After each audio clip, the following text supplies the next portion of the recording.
मित्रों, जैसा कि आप लोग जानते हैं, मेरे यूट्यूब चैनल पर वैशेषिक दर्शन जो है उनके संबंध में पहले प्रस्तुत किया गया है।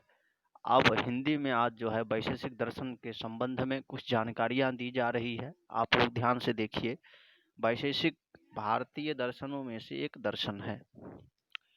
इसके मूल प्रवर्तक ऋषि कणाद हैं। ईसा पूर्व दूसरी शताब्दी ईसाइयों के धर्म का जन्म ही कुछ 100 वर्ष पूर्व हुआ है। यह दर्शन न्याय दर्शन से बहुत साम्य रखता है, किंतु वास्तव में यह एक स्वतंत्र भौतिक विज्ञानवादी दर्शन है। इस प्रकार के आत्मदर्शन के विचार का सबसे पहले महर्षि कणाद सूत्र ने रूप में लिखा।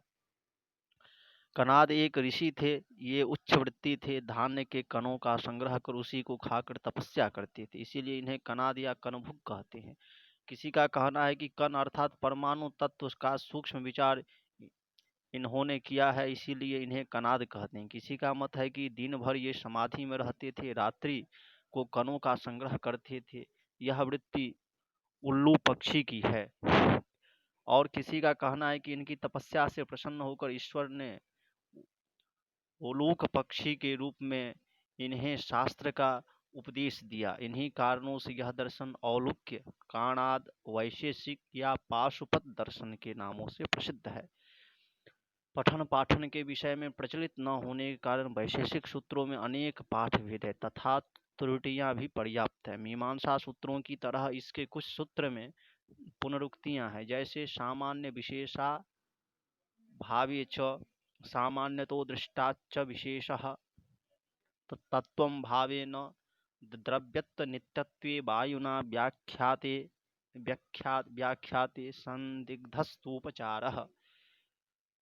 अर्थात सामान्य विशेषा भावे च, इसका 4 बार पाठ किया गया है। सामान्य तो दृष्टाच विशेषः का 2 बार पाठ किया गया। तत्वम भावे न, इसका 4 बार पाठ किया गया है।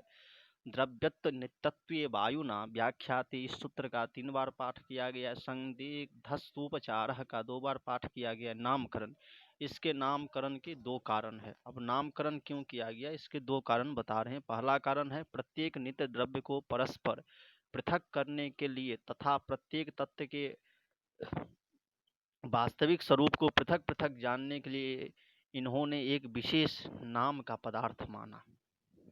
द्वित्व और पाकजोत्पत्ति एवं विभाग, इन तीनों बातों में इनका अपना विशेष मत है। और दूसरा नाम है इनका वैशेषिक दर्शन क्यों पड़ा, तो द्वित्व और पाकजोत्पत्ति एवं विभाग, इन तीनों बातों में इनका अपना विशेष मत होने के कारण, जिसमें ये बहुत ही दृढ़ हैं। अभिप्राय यह है कि वैशेषिक दर्शन व्यावहारिक तत्वों का विचार करने में संलग्न रहने पर भी, स्थूल दृष्टि से सर्वथा व्यवहारतः समान रहने पर भी प्रत्येक वस्तु दूसरे से भिन्न है। इन्होंने इसके परिचायक एकमात्र पदार्थ विशेष पर बल दिया है। इसीलिए प्राचीन भारतीय दर्शन की इस धारा को वैशेषिक दर्शन कहते हैं। अन्य शास्त्रों ने इस बात का विवेचन नहीं किया है, पर उक्त कुछ कारणों से इस दर्शन को वैशेषिक दर्शन की संज्ञा दी गई है। वैशेषिक दर्शन के मुख्य ग्रंथ कणादकृत वैशेषिक सूत्र, इनमें जो है 10 अध्याय है। कणादकृत जो वैशेषिक सूत्र है, इनमें 10 अध्याय है। वैशेषिक सूत्र के 2 भाष्य ग्रंथ है, रावण भाष्य तथा भारद्वाज वृत्ति। वैशेषिक सूत्र के 2 भाष्य हैं कौन कौन से, एक रावण भाष्य है, दूसरा भारद्वाज वृत्ति है। वर्तमान में दोनों अप्राप्य हैं। पदार्थ धर्म संग्रह प्रशस्तपाद 4वीं शताब्दी के पूर्व वैशेषिक का प्रसिद्ध ग्रंथ है। यद्यपि इसे वैशेषिक सूत्र का भाष्य कहा जाता है, किंतु यह एक स्वतंत्र ग्रंथ है।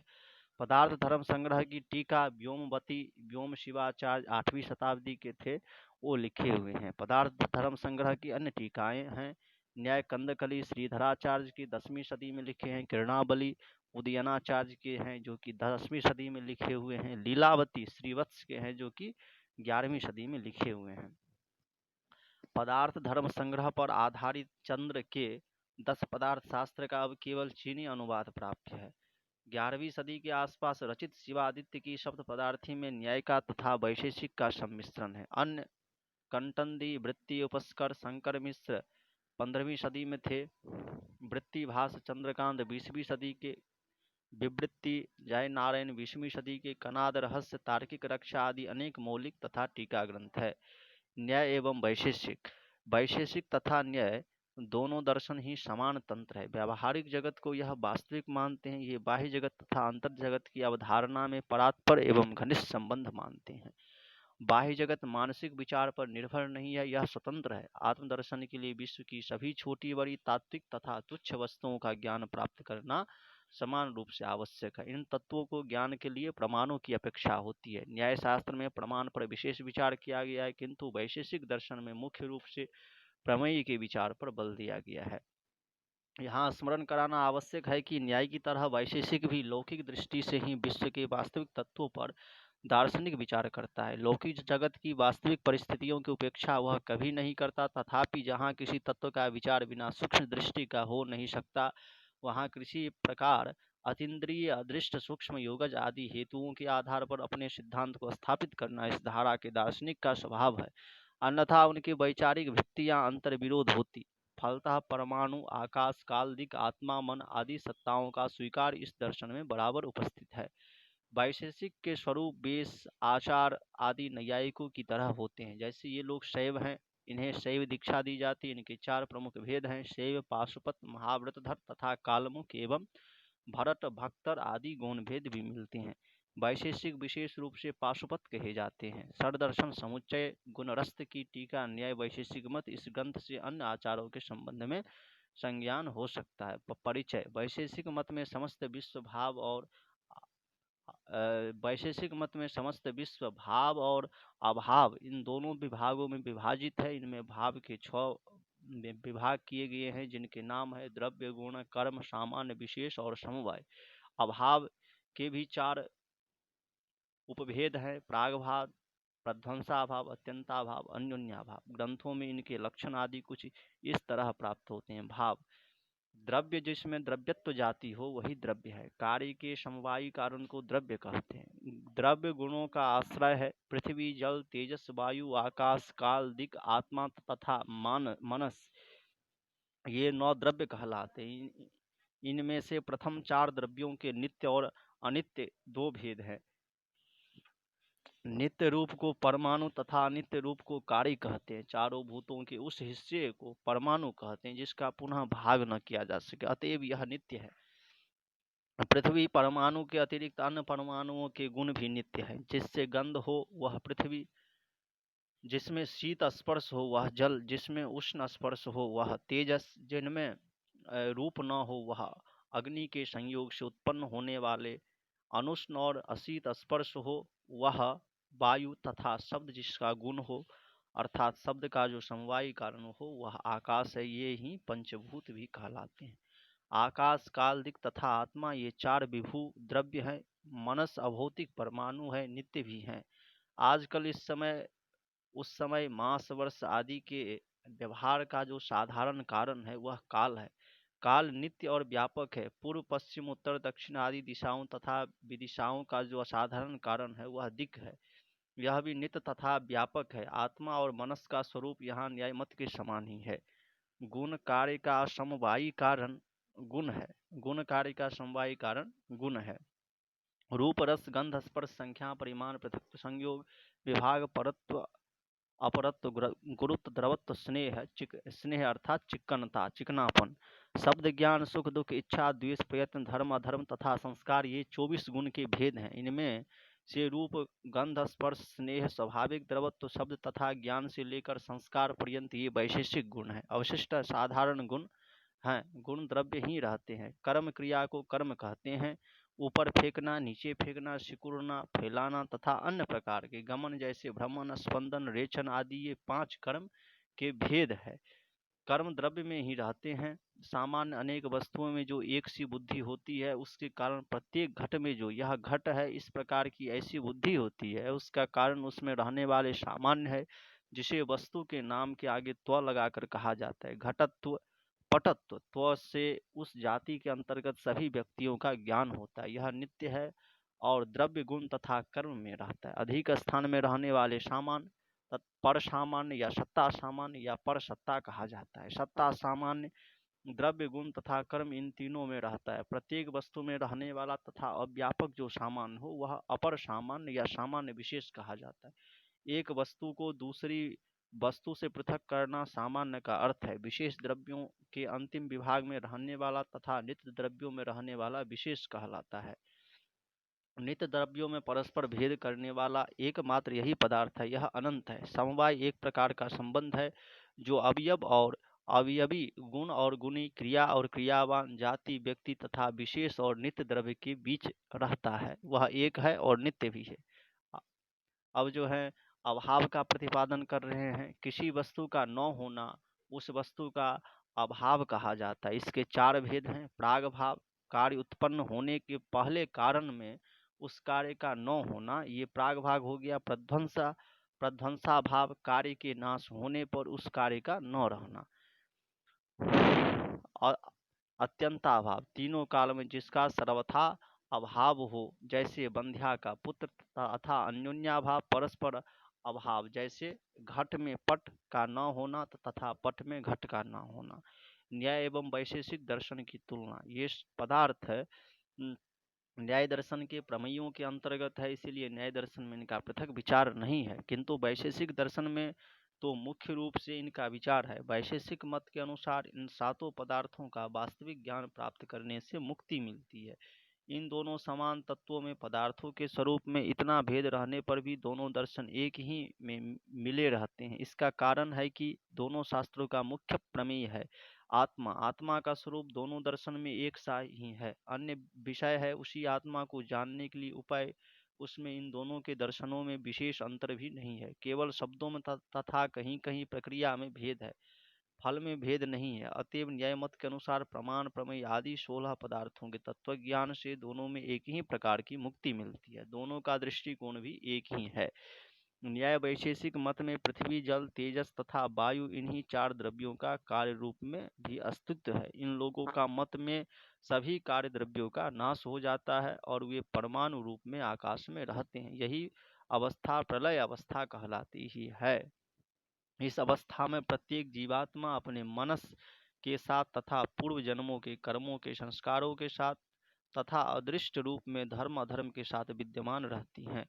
परंतु इस समय सृष्टि का कोई कार्य नहीं होता। कारण रूप में सभी वस्तुएं उस समय की प्रतीक्षा में रहते हैं जब जीवों के सभी अदृष्ट कार्य रूप परिणत होने के लिए तत्पर हो जाते हैं। परंतु अदृष्ट जड़ है, शरीर के न होने से जीवात्मा भी कोई कार्य नहीं कर सकती। परमाणु आदि सभी जड़ हैं, फिर सृष्टि के लिए क्रिया किस प्रकार उत्पन्न हो? इसके उत्तर में यह जानना चाहिए कि उत्पन्न होने वाले जीवों के कल्याण के लिए परमात्मा में सृष्टि करने की इच्छा उत्पन्न हो जाती है, जिससे जीवों के अदृष्ट कार्योन्मुख हो जाते हैं। परमाणुओं में भी एक प्रकार की क्रिया उत्पन्न हो जाती है, जिससे एक परमाणु दूसरे परमाणु से संयुक्त हो जाती है। परमाणुओं के संयोग से एक द्वनुक उत्पन्न होता है। पार्थिव शरीर को उत्पन्न करने के लिए जो दो परमाणु इकट्ठे होते हैं वे पार्थिव परमाणु हैं। वे दोनों उत्पन्न हुए द्वनुक के समवायी कारण, उन दोनों का संयोग असमवायी कारण है और अदृष्ट ईश्वर की इच्छा आदि निमित्त कारण है। इसी प्रकार जलीय, तेजस आदि शरीर के संबंध में समझना चाहिए। यह स्मरण रखना चाहिए कि सजातीय दोनों परमाणु मात्र ही से सृष्टि नहीं होती, उनके साथ एक विजातीय परमाणु जैसे जलीय परमाणु भी रहता है। द्वनुक में अणुपरिमाण है, इसीलिए वह दृष्टिगोचर नहीं होता। द्वनुक से जो कार्य उत्पन्न होगा वही अणुपरिमाण का ही रहेगा और वह भी दृष्टिगोचर न होगा। अतएव द्वनुक से स्थूल कार्य द्रव्य को उत्पन्न करने के लिए 3 संख्या की सहायता ली जाती है। न्याय वैशेषिक में स्थूल द्रव्य का महत परिमाण वाले द्रव्य से तथा 3 संख्या से उत्पन्न होता है। इसीलिए यहाँ द्वनुक की 3 संख्या से स्थूल द्रव्य, त्रणुक और या त्रणुक या त्रसरेणु की उत्पत्ति होती है। 4 त्रणुक से चतुरनुक उत्पन्न होता है। इसी क्रम से पृथ्वी तथा पार्थिव द्रव्यों की उत्पत्ति होती है। द्रव्य के उत्पन्न होने के पश्चात उसमें गुणों की भी उत्पत्ति होती है। यही सृष्टि प्रक्रिया है। संसार में जितनी वस्तुएं उत्पन्न होती है सभी उत्पन्न हुए जीवों के भोग के लिए ही है। अनेक पूर्व जन्म के कर्मों के प्रभाव से जीव संसार में उत्पन्न होता है। उसी प्रकार भोग के अनुकूल उसके शरीर, योनि, कुल, देश आदि सभी होते हैं। जब वह विशेष भोग समाप्त हो जाता है तब उसकी मृत्यु होती है। इसी प्रकार अपने अपने भोग के समाप्त होने पर सभी जीवों की मृत्यु होती है। न्याय मत संहार के लिए भी एक क्रम है। कार्य द्रव्य में अर्थात घट में प्रहार के कारण उसके अवयवों में एक क्रिया उत्पन्न होती है। उस क्रिया से उसके अवयवों में विभाग होता है। विभाग से अवयवी घट के आरंभक संयोगों का नाश होता है। फिर घट नष्ट हो जाता है। इसी क्रम से ईश्वर की इच्छा से समस्त कार्य द्रव्यों का एक समय नाश हो जाता है। इससे स्पष्ट है कि असमवायी कारण के नाश से कार्य द्रव्य का नाश होता है। कभी समवायी कारण के नाश से भी कार्य द्रव्य का नाश होता है।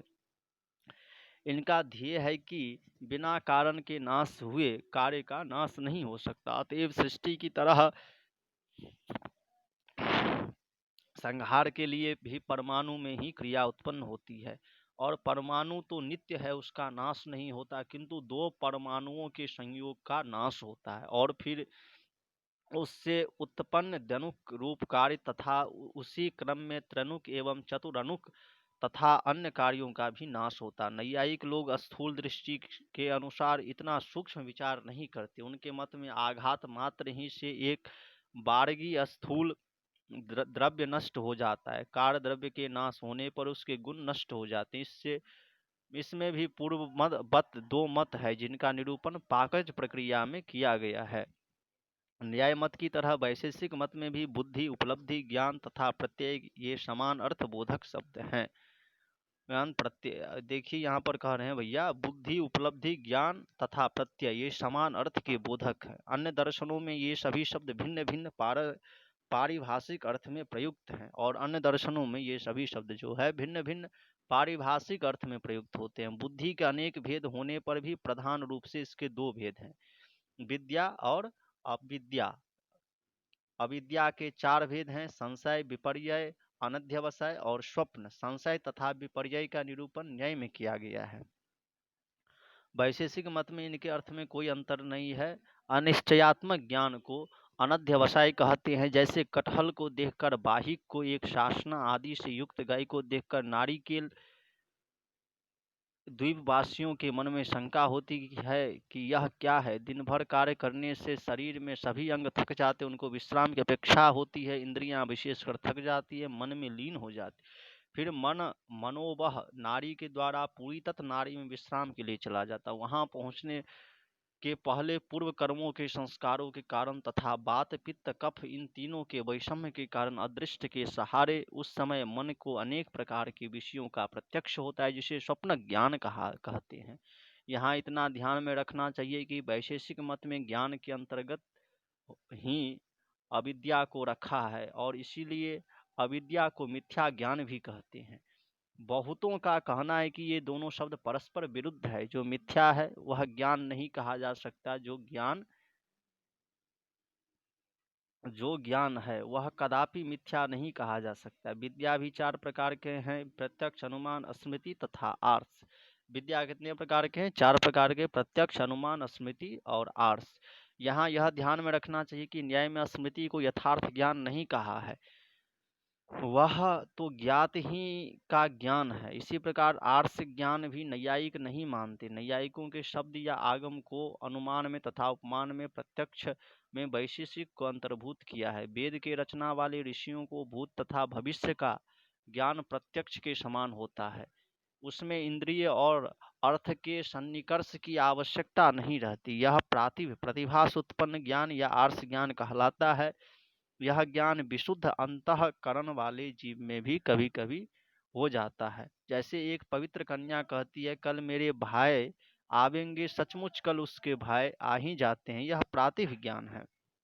प्रत्यक्ष और अनुमान के विचार में दोनों दर्शनों में कोई भी मतभेद नहीं है, इसीलिए पुनः इनका विचार यहाँ नहीं किया गया। कर्म का बहुत विस्तृत विवेचन वैशेषिक दर्शन में किया गया है। न्याय दर्शन में कहे गए हैं कर्म के 5 भेदों को ये लोग भी उन्हीं अर्थों में स्वीकार करते हैं। कायिक चेष्टाओं ही को वस्तुतः इन लोगों ने कर्म कहा है। फिर भी सभी चेष्टाएं प्रयत्न के तारतम्य ही से होता है। अतएव वैशेषिक दर्शन में उक्त 5 भेदों के प्रत्येक के साक्षात तथा परंपरा में प्रयत्न के संबंध से कोई कर्म प्रयत्न पूर्वक होता है, जिन्हें शत प्रत्यय कर्म कहते हैं। कोई बिना प्रयत्न के होते हैं, जिन्हें असत प्रत्यय कर्म कहते हैं। इनके अतिरिक्त कुछ ऐसे कर्म होते हैं, जैसे पृथ्वी आदि महाभूतों में, जो बिना किसी प्रयत्न के होते हैं, उन्हें अप्रत्यय कर्म कहते हैं।